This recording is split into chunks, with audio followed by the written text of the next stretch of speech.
Good morning, everybody. Well, at least this morning here in Finland, and some brave souls, it's the middle of the night, and for those of you in Australia and New Zealand, maybe it's a more reasonable hour.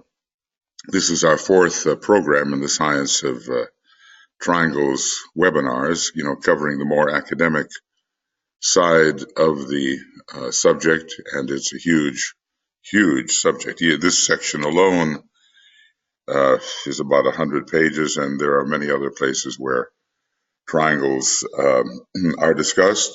So we will be having, I would say, quite a lengthy process should we manage to stick with all this. We're in a period of world crisis. We reviewed that and the reasons for it. A little review here. The welling up of force, magnetic force. It's a great second ray and fifth ray center on Sirius and stimulating the hierarchy. And the Earth's polarity is changing. Excuse me, the orientation of the Earth's axis is changing. What is the great center that's doing that? It could well be Sirius, but there are other possibilities too. The sun has just completed a sweep of 250,000 years, along with 6 other major suns, I think, including Sirius. Now, there is a question about whether our solar system revolves around Sirius, and that still has to be settled. In occult circles, it is discussed, but not so much in more the ordinary scientific circles. So that's a complete zodiacal round corresponding to the monad, and that has just recently completed. I think somewhere around the time of the Christ, his last appearance, and so it's a huge event, and the beginning of a new cycle, and the sun passing out of the sign Pisces and into Aquarius. This is occurring now, and not only that, but the sun will be passing out of the greater 25,000 year cycle of Pisces called the Great Platonic Year, approximately 25,000. The actual number of years may be subject to debate, maybe closer to 26,000. And Aquarius will begin its 25,000 year cycle, but we don't know when, perhaps a few hundred years. DK tells us it's not subject to our to determination by our type of science presently, and the disintegration of the moon. These are all factors which are producing the tremendous upheaval in our world, in which the application of the science of triangles becomes so important as we attempt to move our planet and to, sooner than that, move humanity towards sacredness. And corresponding with that, we are entering the fifth kingdom of nature. At least a great many human beings, not the majority necessarily, but a great many human beings are getting ready to take the first initiation and thus enter the kingdom of souls. So great cycles are in process, and they are ending and beginning, and in such a time as this, there are bound to be upheavals, not only in our own personal life, which we can attest to, but in humanity as a whole. Now, you may remember that the last time we met, we discussed the terrible food shortages and even famine in Africa. This is not over by any means, and I think that Tuija, when she does the work on the invocation of the soul of nations, will again direct our subjective help towards those desperate situations. In the period of Aquarius, distribution will be a major theme: circulation, distribution, right distribution. And these kinds of events of glut and starvation simultaneously will not be occurring, but we have to work ourselves through the difficulties of the Saturnian decanate, the first period of the age of Aquarius, when these adjustments hopefully will be undertaken, and the tragedies that we see unfolding so unnecessarily will not occur. A lot of it, of course, is karma, and a lot of it is simply selfishness and the generation of new karma. So we will have to somehow solve this problem, and by changing the etheric network of our planet into a pattern of triangles, by bisecting the square esoterically, as Master DK said, a great teacher taught him how to do in the old days. It probably was Pythagoras. We will be aiding in the distribution of soul energy, the energy basically of love, wisdom, into the consciousness of humanity and throughout the other kingdoms.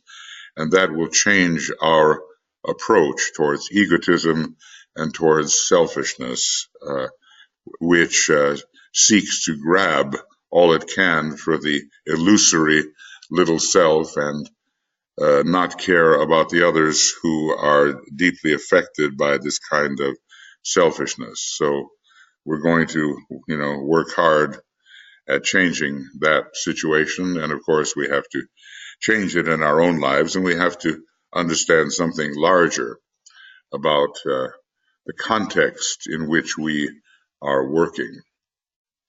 It never hurts to know the big picture, because it puts all things in proportion.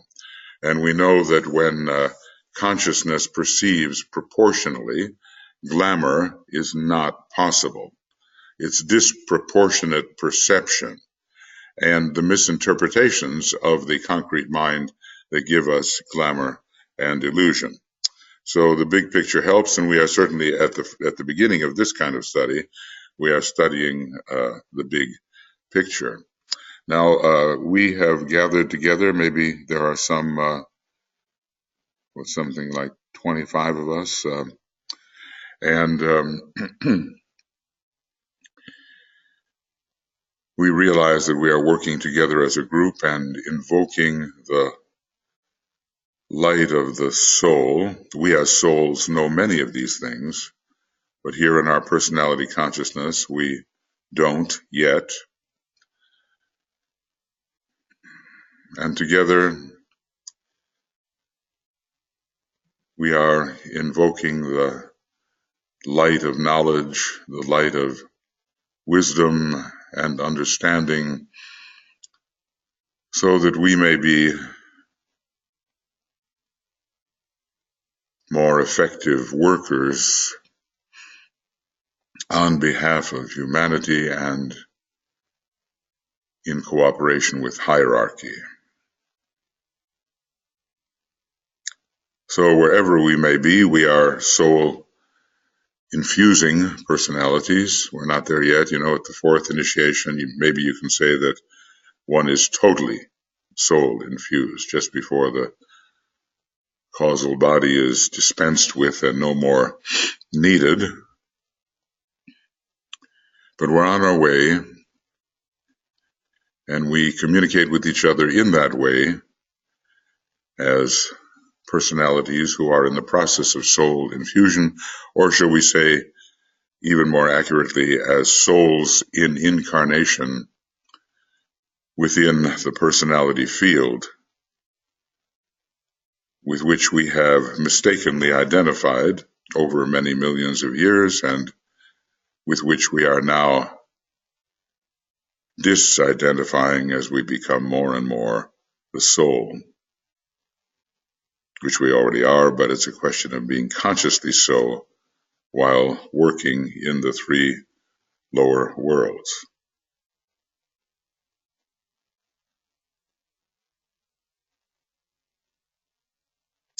And so this is group study, and all questions, all statements, all comments are welcome.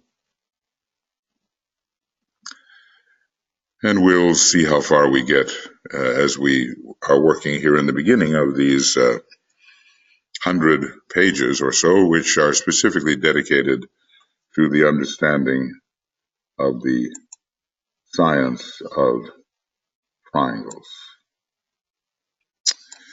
So,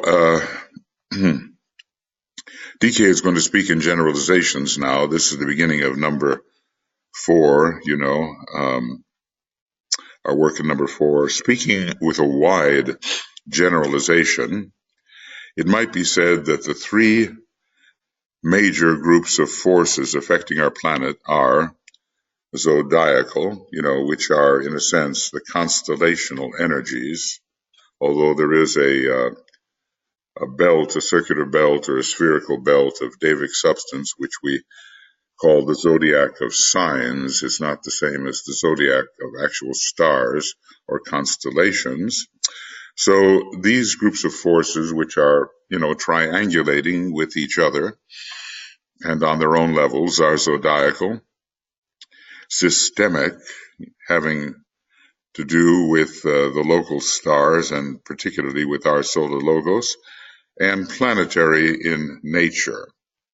Remember, there are 3 different types of planets, and that will be significant in terms of the triangles that are being formed, the synthesizing planets, the sacred planets, and also the non-sacred planets, of which ours is one, though it is, as Master DK tells us, it is inwardly a sacred planet, and that sacredness is working itself out into the more material expressions of the planet, just as happens with us. We may have deep inner understanding, but it takes a long time for it really to express. So again, generalizing, it might be said, and this is interesting, that the energies of the 12 constellations pass through Shambhala and are related to the first ray of will or power, and they affect the monad. Now, he doesn't always say that, Sometimes he says it's the 3 great constellations, which are considered to be the Great Bear, Sirius, considered as a constellation and as a veil for the Little Bear, and the Pleiades, maybe the 7 major Pleiades. So those are considered to be the 3 great constellations, and they always have a monadic impact. They affect the the spirit, the true being within us. But anyway, in general, the zodiacal constellational energies, he says, are working through Shambhala. The systemic energies provided by our solar logos pass through the hierarchy and are related to the second ray of love wisdom, as it is often called, or as it is often called in esoteric astrology. This is a wonderful statement, the ray of attractive coherency. Now, that's a great name for the second ray, and if you just ponder on that for a minute, you see how it is the force or energy which brings all things together. It's a magnetic force, not in a first ray sense, but in a second ray sense, and it causes cohesion. And in our solar system, there is a great law. It's the second systemic law, and it's called the law of cohesion. And it is related to a great second ray planet, which is Jupiter. So anyway, systemic energies are at work, bringing about through their magnetism the coherency of the whole solar system. And then there are as well planetary forces, which impinge upon and pass through humanity. And in general, not exclusively so, because they all have their rays, they are related to the third ray of active intelligence, and they affect the personality. But we have to understand that so much depends upon where the recipient of the energy stands upon the ladder of evolution. And the planets themselves can be divided into 3 categories. Synthesizing planets affecting more the monad, the sacred planets affecting more the soul, and the non-sacred planets affecting more the personality. So, really, wherever you find a 3, you also find a 9, because every one of the 3s, every one of the members of a trinity divide into 3. And I've often said too, that wherever you find a 7, you find a 10, because there's always 3 hidden uh, beyond and within the obvious 7. If you just think about the tree of life or the Kabbalah, there you have Kether, Chokhmah, and Bina as a superior triangle above the 7, but they are considered so subjective that the 7 are what are the more obvious to us. So everything depends on our state of development in terms of how we receive these energies and what we do with them. Now, as disciples, we have a special category of reception, and I'll show you in a minute pages 332 and 333 from this same book, where it tells you how the different types of human beings respond to the zodiacal, systemic, or even planetary energies which impact them. Now, just think of this tremendous array of energies of all different levels from all different kinds of beings. The beings are divided, you might say, into planetary logoi. They are immense beings compared to us, and then to solar logoi, far greater than the planetary logoi, and then to constellational lords of constellations. He sometimes talks about several of them, and they are beings whose consciousness embraces a number of different solar logoi. So all of these eventually in the field of space have to be triangulated. And we're working, slowly in our own planet on the triangulation of our non-sacred planet's etheric body. But already our sacred planets have a triangularly constructed etheric body. And as far as the etheric body of the sun goes, we're told that it is a pattern of circles. So we move from the square to the triangle to the circle. And this will be true of us too as we proceed in our development.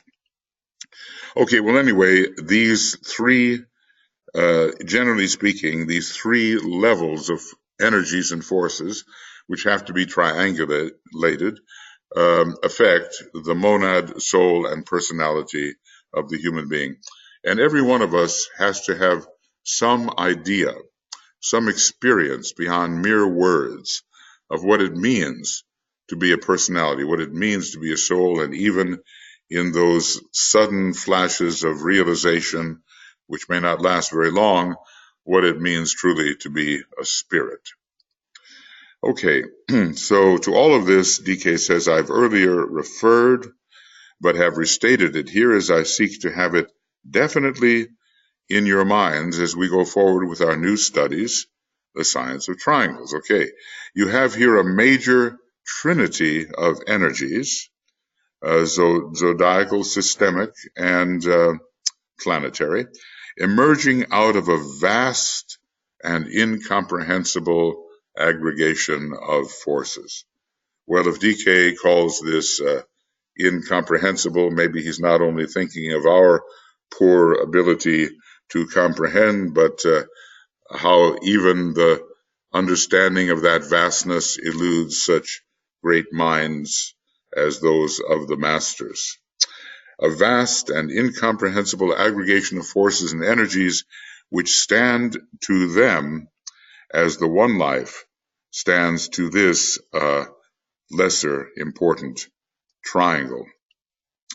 Well, we're dealing with vast things here, but like I said, it never hurts to realize the context in which we are working. It does something to the mind that helps us put things in proportion and not exaggerate or minimize the importance of various isolated factors, but to see all these energies in proper relationship according to the great science of relations. So that is one of the great sciences to be practiced and understood, along with the science of triangles. It must also be remembered that this triple group of energies produces differing effects according to the type of mechanism. Our physical body, astral, mental bodies, these are all mechanisms in a way. It's self-dependent upon the point in evolution and the stage of development upon which it impinges. So, in conventional astrology, any planet means the same for everybody. Any sign means the same for everybody. Well, it's just not true in esoteric astrology. The quality of the instrument affects the manner in which the impinging force or energy will be processed and the effect that it will have. For instance, the effect, of zodiacal and systemic force upon a sacred or a non-sacred planet is widely distinctive, just as the effect of these energies as they make their impact upon man will depend upon whether response is evoked from we can be any of these three depending upon the elevation of our consciousness and the condition of our energy system, whether that response is evoked from the monad, the ego or soul, or the personality. When we use the word ego, DK uses that word, he mostly means the soul body and the consciousness within the soul body. And I try to differentiate that from the lower ego, which is the sense of the separate and separative personality. But even when the word ego is not capitalized by DK, so often he does mean the egoic lotus or the causal body and the consciousness within that. So this is confirmation that the zodiacal energies affect the three levels of man and are not simply focused on the monad. But again, you see, it depends on whether we're talking about zodiacal constellational energies or the Davic energies, which are gathered from that spherical field around the Earth and which correlate with the tropical zodiac. Aries always begins at the spring point. Well, that's not the case when we're dealing with constellations. So the constellational energies, they work through the energies of the signs, and that's how they reach us. So, we can be a very elevated human being. We can be a relatively sacred human being. We can be an undeveloped human being.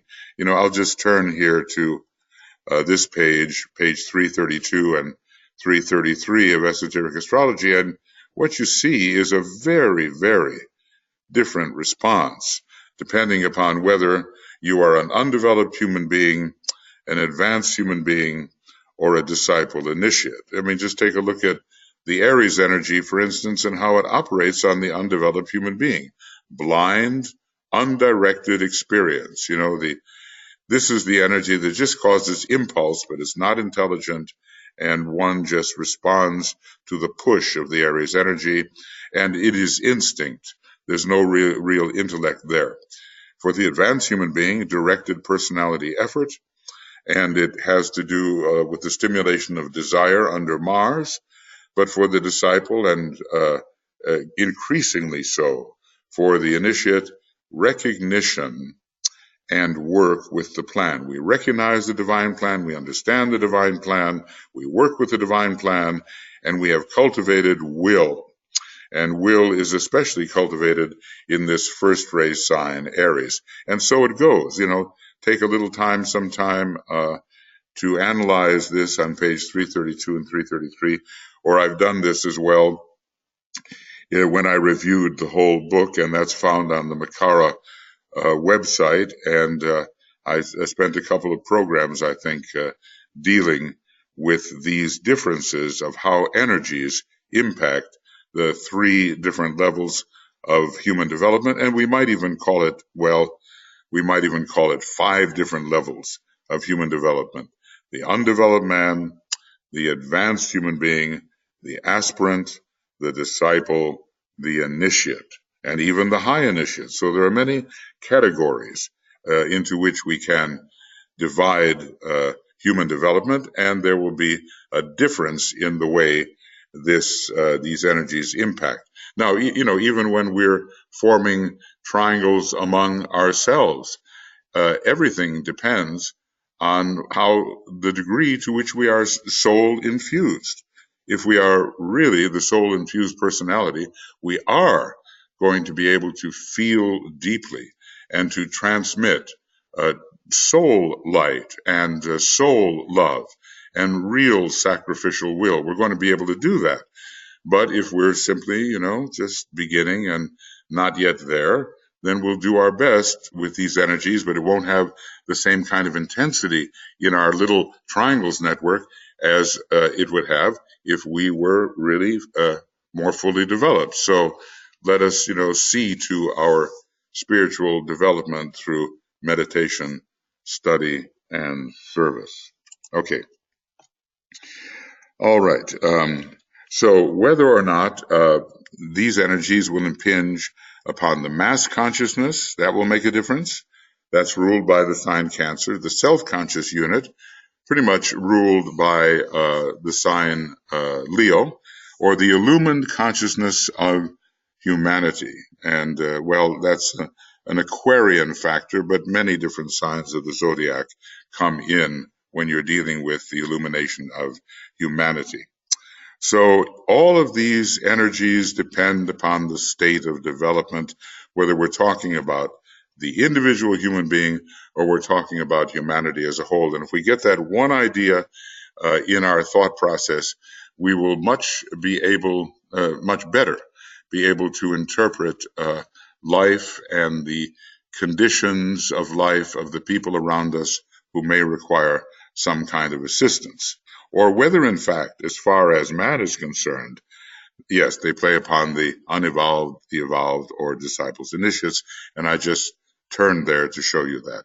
The type of mechanism and the quality of consciousness determines reception and response. That's the major sentence here, and he says it's a statement of basic importance. And until astrologers, and let's say that, even Alice Bailey, she knew a lot of astrology in the larger sense, but she was not an astrologer per se. So DK, we are told he proofread that book word by word just to make sure that it was received accurately and put down accurately. So we don't have to be, technically speaking, a practicing astrologer to take advantage of these energies and to try to understand them.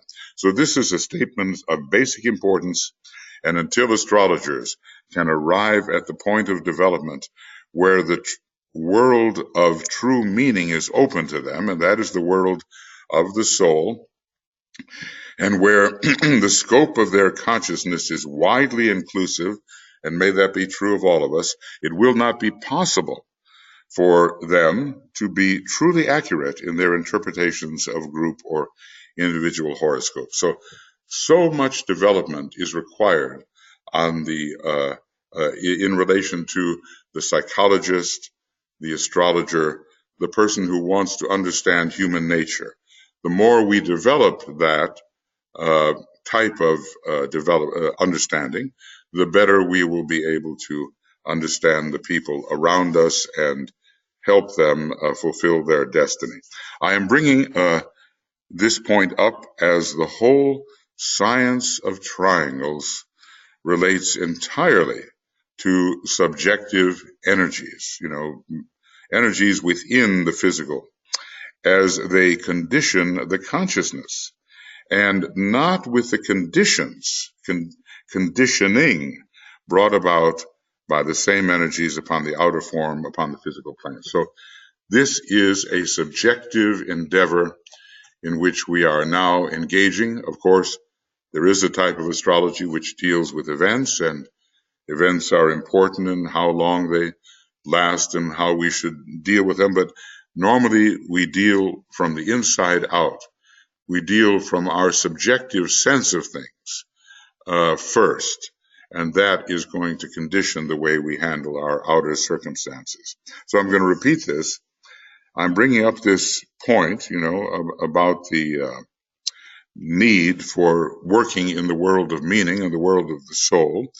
I'm bringing up this point as the whole science of triangles relates entirely to subjective energies as they condition the consciousness, and not to the conditioning, the outer conditioning brought about by these same energies upon the outer form, uh, upon the physical plane, and I just feel I have to kind of make that a little bigger because it's such a important statement, and we have to learn the attitude of the esotericist and not of the person of the world, let us say, who works only with effects and not with causes. The science of triangles is causative in its nature, and we have to become truly subjective workers in order to really participate in it properly. We have to be soul-infused personalities. Let's see here. Well, I've filled in a lot of this, and maybe I'll do one more. I don't want to overload us here. I will, recommend that you be with us in the Wednesday broadcasts that Tuija leads on the science of triangles. So we get the practical work in, but in these occasional webinars, which deal with the larger picture and with specific triangles on the three levels of, the four levels really, the great constellations, the zodiac, the systemic energies, and the planetary energies, that you be with us then to expand your understanding of the context in which you are working. DK says here, you may rightly remark that, quote, as a man thinketh, so is he. We've heard that so many times, okay? And that this expression of energy will amount to the same thing in the last analysis. But this is not exactly true. Oftentimes we have a statement, a saying, it's very valuable up to a point, but there are qualifications regarding it, and it doesn't necessarily cover all the truth. The response of humanity, or of the individual man, to the inner thought life and to the subjective consciousness is not immediate. This is the point. It takes much time, says DK, especially in the early stages, for an idea to work through into the mind. Now remember, an idea comes from a different level than our ordinary mind. I wonder if how I could do this. I usually have this particular AAB diagrams up here, and I think it's important thus to have. Okay, what does it say? Is there open with, and I'll open just with photos. Okay, but I think we can see here that the ideas come from the realm of the cosmic etheric levels, but the mind is found here within the dense physical vehicle of the planetary logos. So to work from the Buddhic plane, here it is, Buddhic plane, into the egoic lotus, and thence into the world of personality and its lower mind, it takes time. The amount of time that it does take has been variously assessed, but sometimes DK seems to mention something like 14 years before an idea can really plant itself, and it will take even much longer when we deal with humanity as a whole. So in this business of the study of occultism, great patience is required. So it takes much time for an idea to work through into the mind and from thence into the brain. It has to impress the relatively unresponsive, dense cells of the brain, which are constantly improving as we do our meditation work and study work and service work. But still in the beginning, the brain is relatively dense. So there's much more in the mind than there is in the brain. So it takes a while. into the brain, conditioning the emotional nature in its progress and process. So every vehicle that it passes through on its way down, the emotional vehicle, the etheric vehicle, is conditioned by these descending beings, energies that we call ideas. Now, he's giving us something that should give us pause. Several lives may, therefore, be given to the registering of the effects of these energies upon the thought life and the response of the physical plane life once they are comprehended. So ideas are not thought forms as we normally consider thought forms to be. Ideas are incorporeal beings which give a shape to formless substance. So first we have to formulate these things in terms of the abstract mind, and then later they come down into the realm of concretion. We're attempting to be abstract workers in the field into which the Antakarana will lead us. So there's no question in our triangles work. The more our Antakarana is built, the more we will be able to transmit between the triangles. And when you have triangles of people who have their Antakarana already built, then the energies of the spiritual triad, the true spiritual light, the true spiritual love, wisdom, the true spiritual will be able to be transmitted in the triangle's work. So he goes on to say, it is for this reason that I have stated that the science of triangles underlies the whole system of astrology and is only now in process of revelation. And we will study certain really important triangles which are conditioning everything we're attempting to do as students and practitioners of spirituality. These things are affecting us, but not completely so on all levels of our being, and that is certainly the case with the average human being.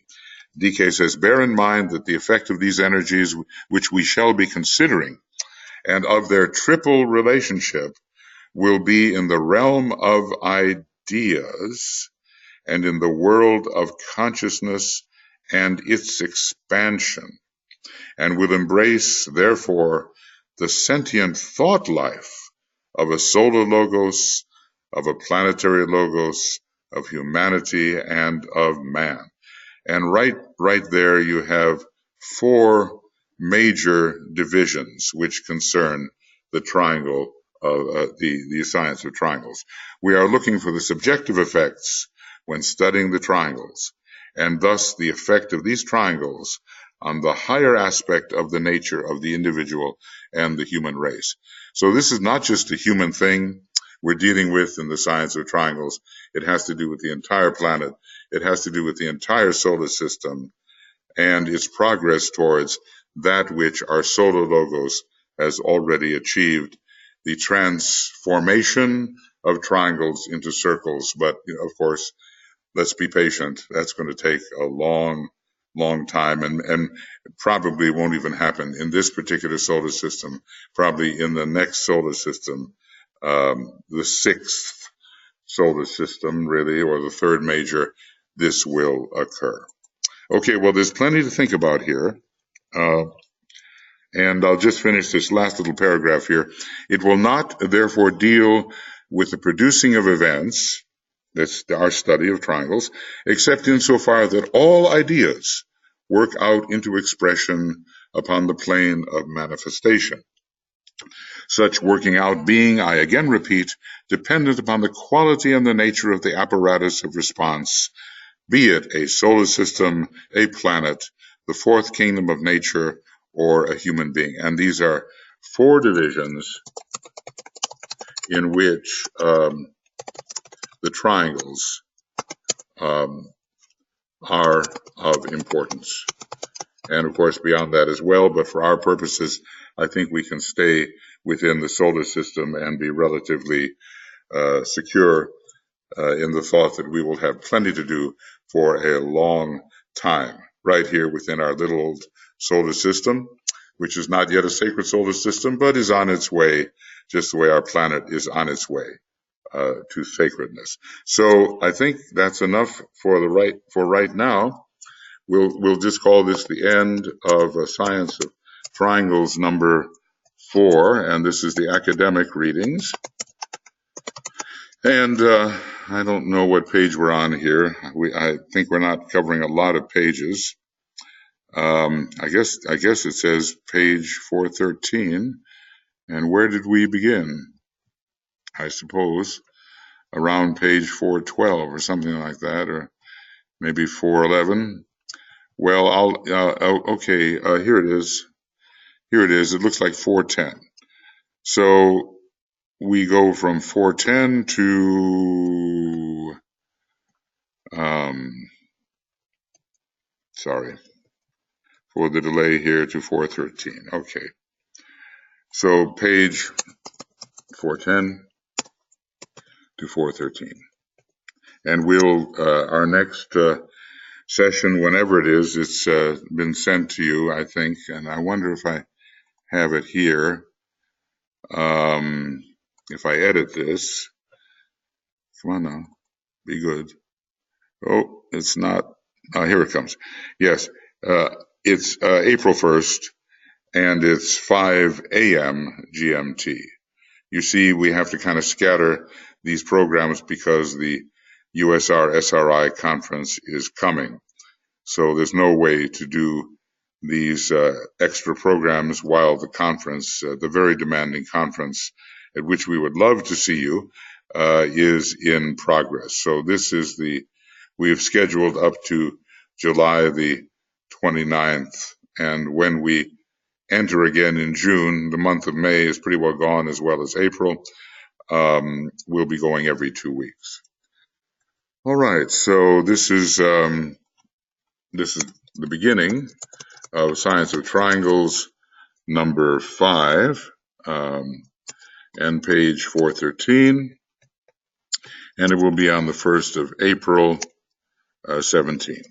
All right, friends, so this is a large subject, and the thoughts that come to your mind and the questions you may have,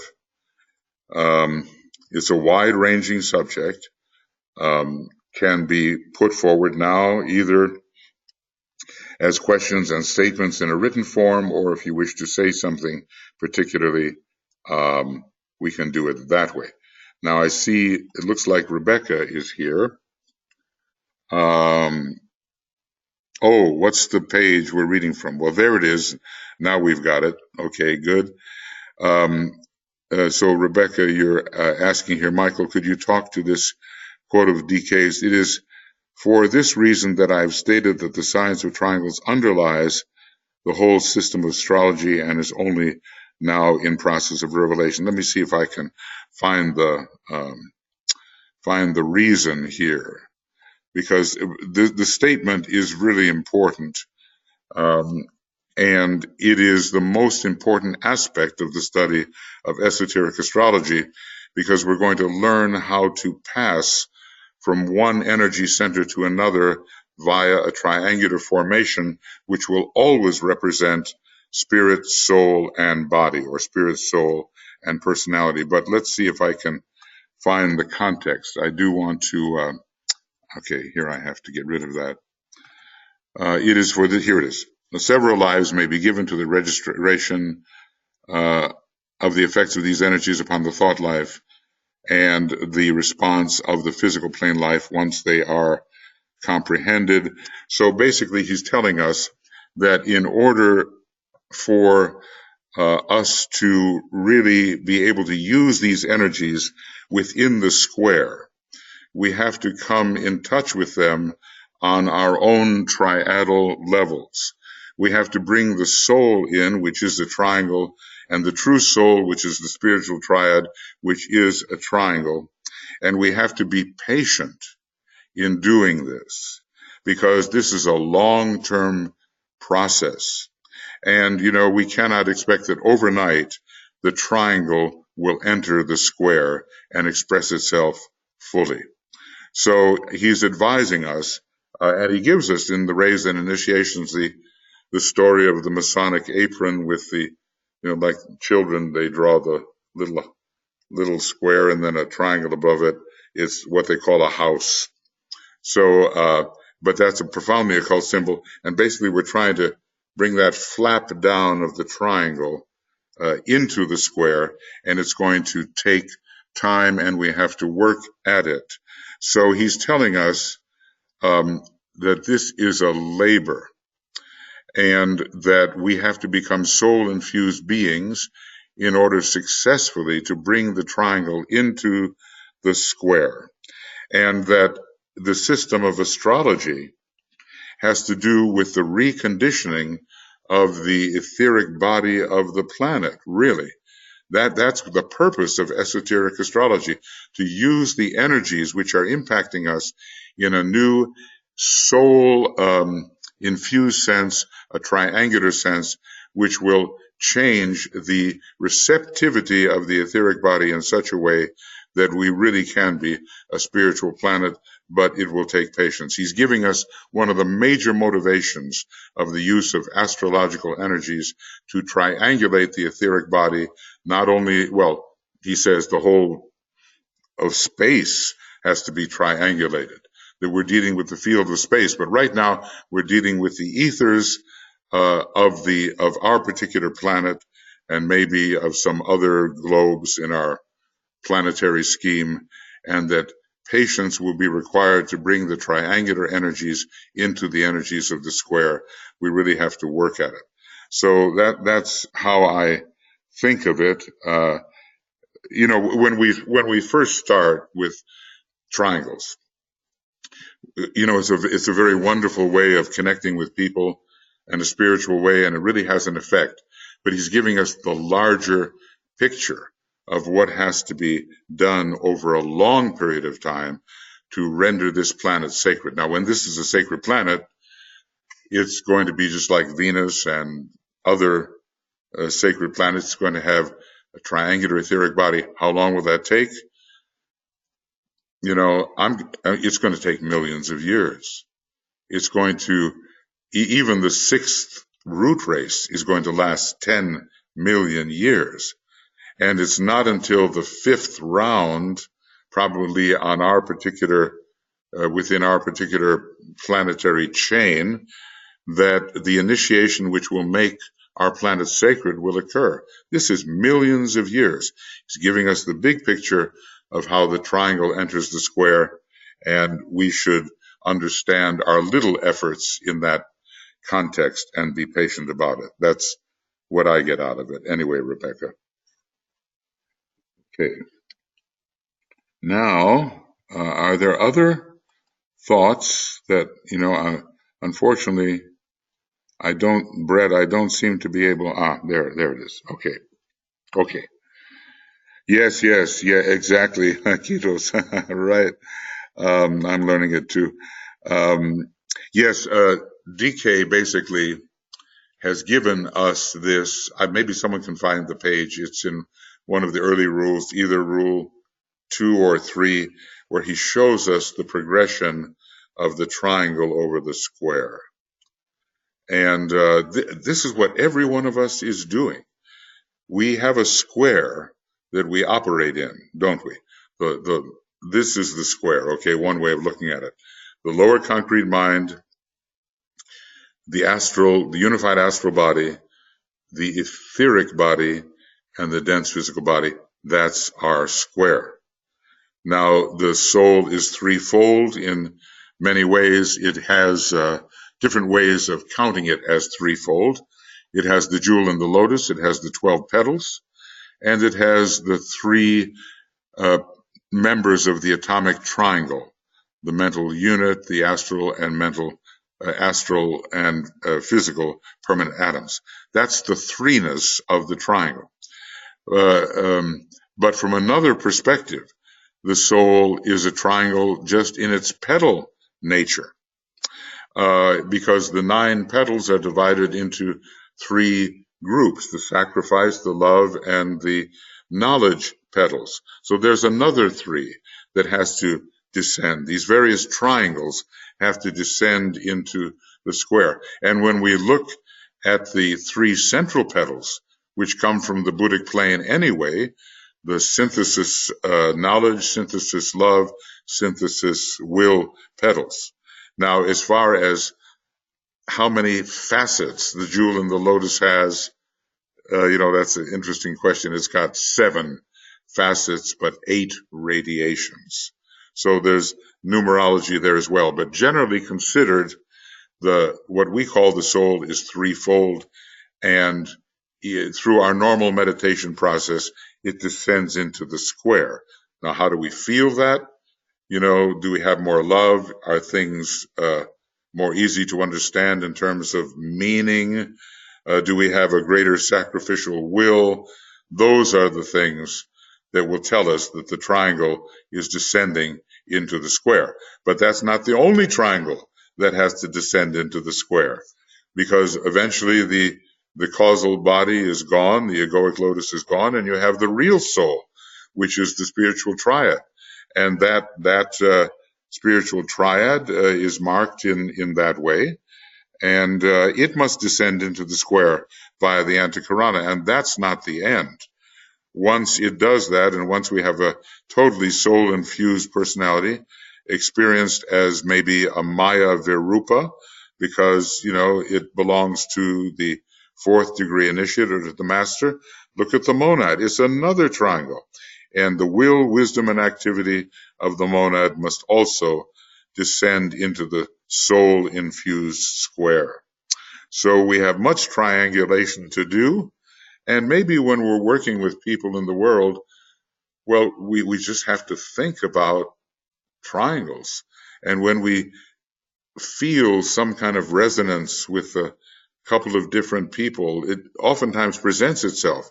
This is a natural triangle appearing for us to work together and add our little bit to the larger network. So we have to be, what can I call it, triangularly alert.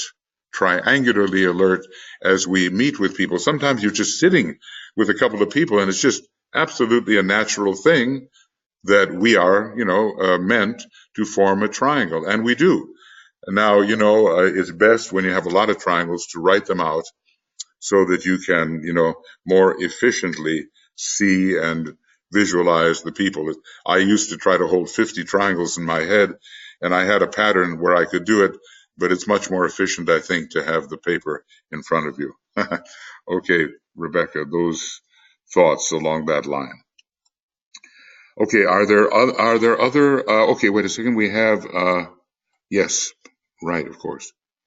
Hold on, Tuija. I'm going to just get to you right there. And yes, Tuija, go ahead, please. Okay, good morning to everybody, and thank you again. I was just continuing the same idea for building this important thought when we are studying the science of triangles in the from the esoteric astrology, and then we try to apply that into the practical terms into ourselves, that we would really understand why it is so important. And you were pointing out those triangles in the constitution of man. So in building process, when we think about that, we have to take a part into that Antakarana building, like the solar angel is helping us from the other side, and then we have to try to do our part. In relationship to that, I want to quote something what Dike was saying. It is from Dinah, let me see, is it Dinah 2 or Dinah 1? Dinah 2 and something 83, from the page 83.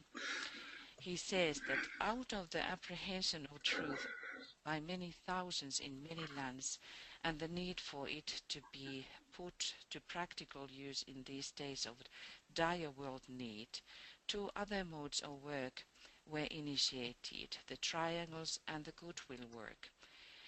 There is here no need for me to go into details and in these two spiritual enterprises, and now comes the important thing. You know them well, though only a few of you have been truly interested or thrown yourselves heart and soul into assisting. And that is very interesting that in many places DK is pointing out about that very few are doing that work. And that has been made me thinking a lot about that. Maybe we are lacking the real understanding why it is important, because it does not seem any fancy work.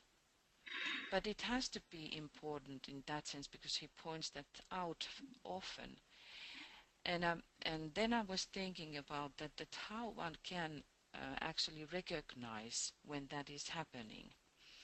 And I'm sure that we really, every one of us, we feel it when it is happening, when this triangular formation descends into the square-like formation in the etheric field. And there is the rhythm of this uh, poise and the rhythm of sacredness, the vibration of something which comes in order, or something which is in more perfect ways.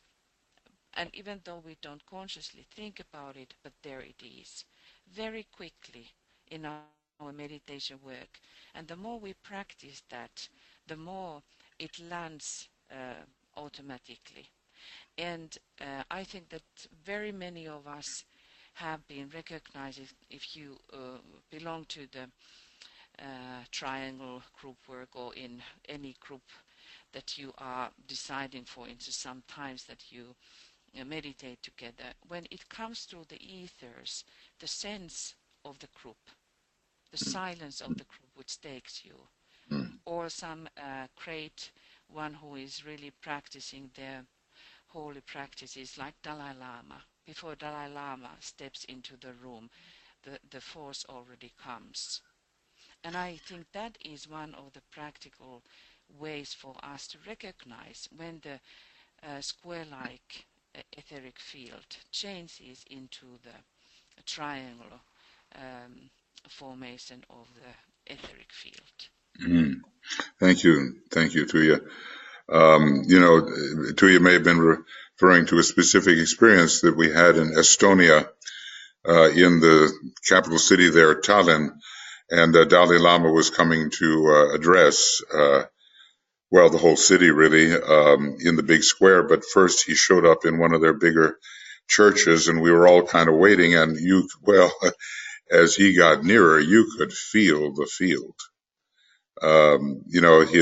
Let's just say his energy preceded his physical presence. Now, Yes, and also, yeah, I'm sorry, yeah, go and ahead. also when we were in Washington, That too. because they were starting earlier, and you could feel in yourself, even though we were in the hotel, you could feel that something had changed, and they had Mm. been starting their recitations in the hall where they were. Well, DK tells us that our major method of service is actually radiation. You say, well, I want to serve, I want to do all these different things, and we do these things practically, manually in the physical world, but our very spiritual radiation is itself a major method of service. And we have to remember this as to why we cultivate our spiritual life, so that the soul radiation may go forth from us and affect the three lower worlds. So this is so true, and we and a number of other groups have been putting a real emphasis upon triangles here, because in the last 8 years of the era of the Forerunner, we have a major responsibility. As we can see, it's a dangerous world, and some people are in power who certainly don't have a global vision that is intended by hierarchy, and we have to somehow hold that vision interiorly so that more and more people get it and do not succumb to the selfishness which can be prevalent just on the threshold of a breakthrough. Remember, the dweller on the threshold, it shows up just as you're ready to break through.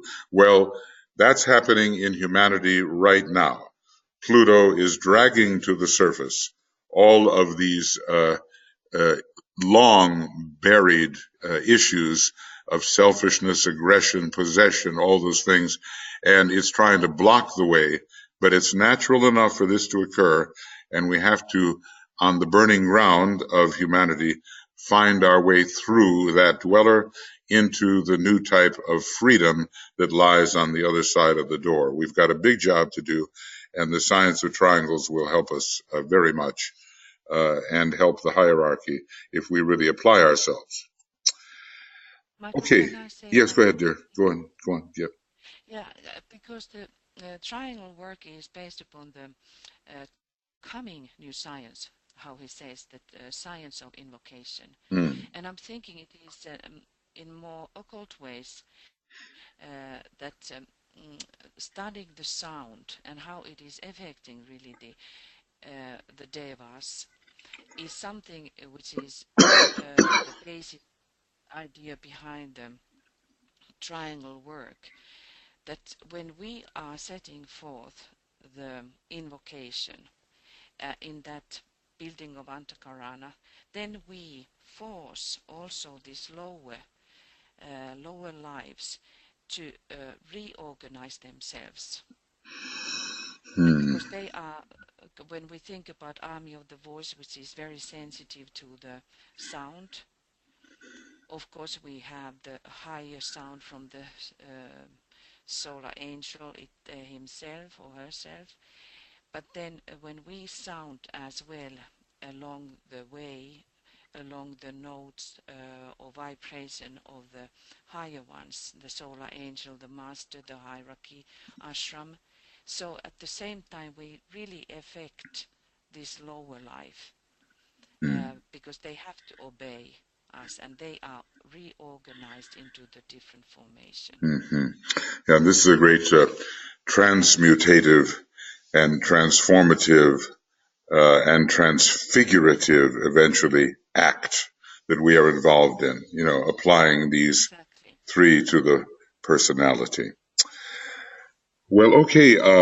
Look, I'm very happy that we're able to join us. We will have a little closing alignment if no one else has something that you want to say or to ask. I'm kind of keeping my eyes open if there are any further. Michael? Yes, Brett. Yes. Go ahead. Rebecca has another couple comments. Okay. Let's see if I can. Whether you're going to have to tell me what they are or whether I can get to them. Okay, here we go. So, radiatory mantram. Okay, right. The one before Okay, that. I got that. Okay, so yeah, exactly. He's got quite a radiation, Rebecca, and he serves through that radiation.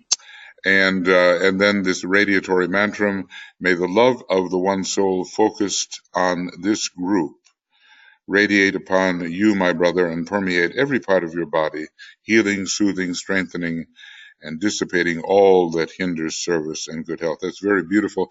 Is that from the Tibetan?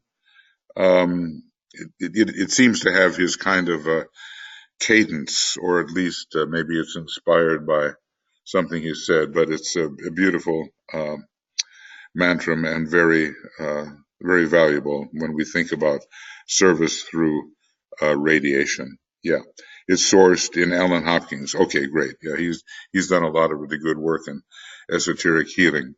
Yeah, it had that sort of Tibetan ring to it, and Alan has really done excellent work in spreading the understanding and practice of esoteric healing. Thank you, Rebecca. Okay, well, I'll tell you what. Now, what we'll do is just have, the real meditation, you might say, for the triangles work that we do is every Wednesday. And of course, we both do it. I encourage you to form triangles and don't feel that are burdened by them, but look at it as a privilege to be able to participate in this work, which is very close to the Master's heart. So whenever that impulse strikes you and you feel the vibration with two other people, be brave and bring it forward and form the triangles, and thus we will expand the network. So what we'll do now is just have a little alignment, okay? And first of all of us will realize our unity as a group here, working to understand the science of triangles. We realize our unity, that we're endeavoring on subjective levels to work together to bring in the necessary light on this subject. And we will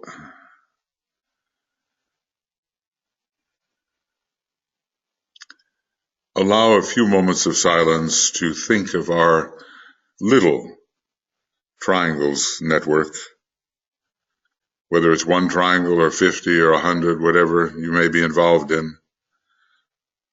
We think about our little network. We name, review with love in our heart and light in our mind. We review those triangles, flash them before you, flash them before your inner eye, and feel the light and love going, animating the triangles.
So it's as if our little network, it could take you by yourself more or less time, but we imagine our little network of triangles is illuminated,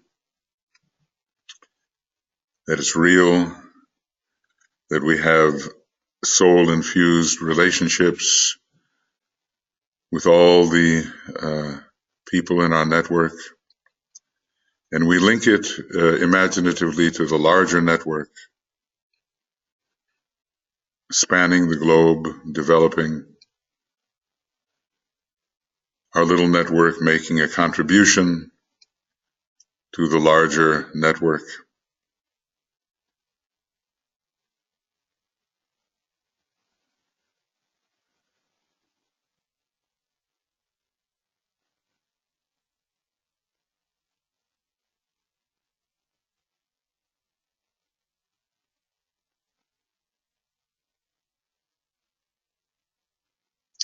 And we're supporting the development of love and goodwill and spiritual light, and eventually,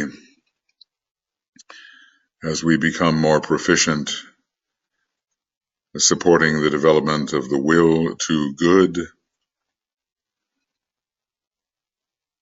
reaching up to Shambhala as it does, and these three great beings, the Buddhas of activity, who were planetary logoi in the past solar system, it all rises to their feet, so to speak. They are the triangles surrounding Sanat Kumara.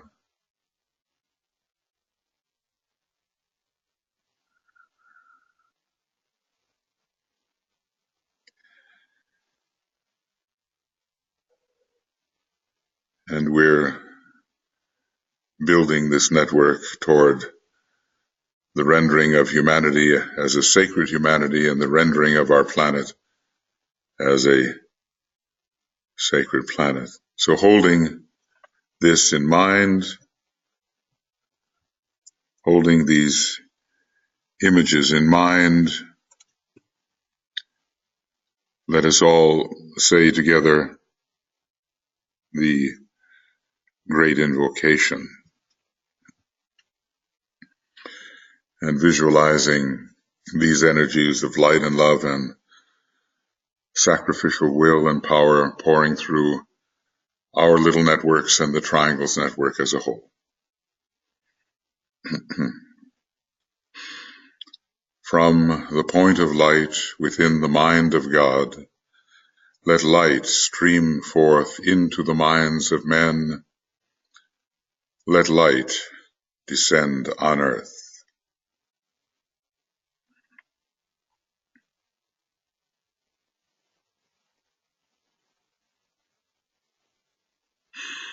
From the point of love within the heart of God, let love stream forth into the hearts of men.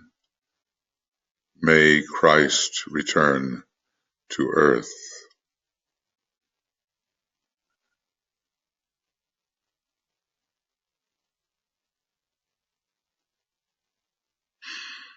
From the center where the will of God is known, let purpose guide the little wills of men, the purpose which the masters know and serve.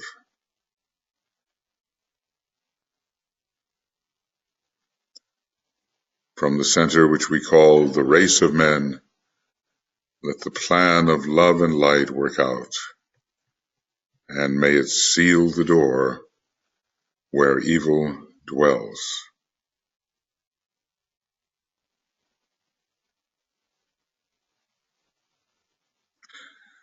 Let light and love and power restore the plan on earth.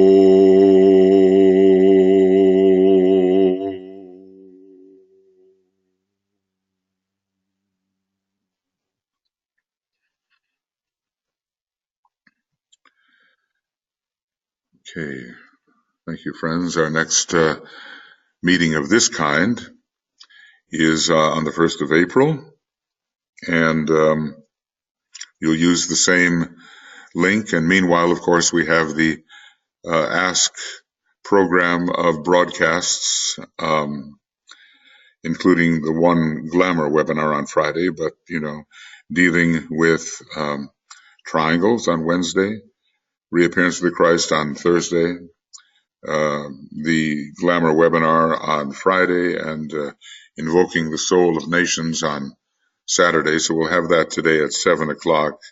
Well, not, that's our time, 5 o'clock GMT, and then attracting money for hierarchical purposes on Sunday.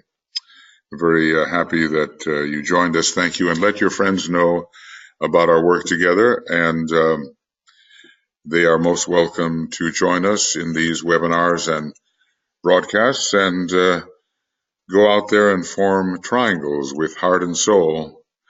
And he says, according to the intensity of feeling and according to the depth of the work done, so will be its effectiveness. So this